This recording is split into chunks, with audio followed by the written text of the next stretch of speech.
When I was 5 years old, my childhood and innocence were stolen from me by my uncle. 2 years later, I was essayed again, but this time by a cousin. Before I even understood what the world was, I had already learned what fear felt like. And on top of that, I grew up in a home filled with violence, police cars outside the house all the time, broken things, constant screaming, and watching my mother get physically hurt while trying to pretend everything was normal. Living under the same roof with my abusive stepfather, who was also a substance addict. As a little girl, my nervous system lived in survival mode, constantly waiting for the next explosion. And by 16 years old, I was kicked out of my home and completely on my own because my stepfather no longer wanted me there. And my mom allowed it because she was the type of woman who would put a man before her children. So I quickly went from surviving childhood straight into surviving adulthood. I ended up in a relationship that turned very abusive, the kind of abuse that leaves bruises on your body and fear in your bones. That was the moment I realized something. If I didn't change my life, I was going to repeat the same cycle I grew up in. So at 17 years old, I joined the United States Army, and in the process of joining, I met my ex-husband. So I kissed my teenage dream of joining the military goodbye, and instead, I got pregnant, got married, and rushed into a life I was not ready for. During our time together, we had 3 beautiful children. I was able to successfully graduate college. We bought our first home, but that marriage was full of betrayal and more trauma. In the end, my ex-husband ended up leaving me for a mistress, and I suddenly became a single mom with 3 babies under 5. I could have become bitter. I could have blamed the world and God. I could have stayed stuck in everything that had been done to me. But instead, I made a decision.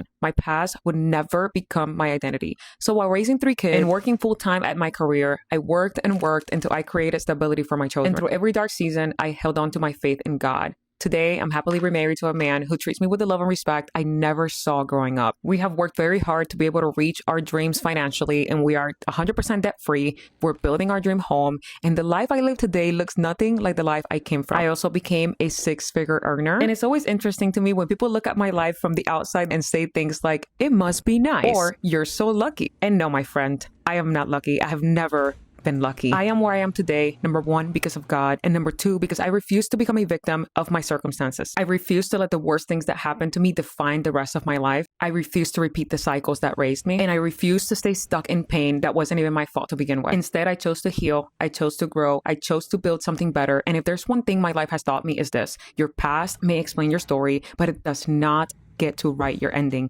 You do. And with faith, discipline, and the courage to keep going, your future can look nothing like your past. My past tried to bury me many times, but I forgot that God made me a seed, so I grew through the concrete. And everything that was meant to break me, God used to build me. Romans 8:28 reminds us that God works all things for the good of those who love him, and my life is proof of that.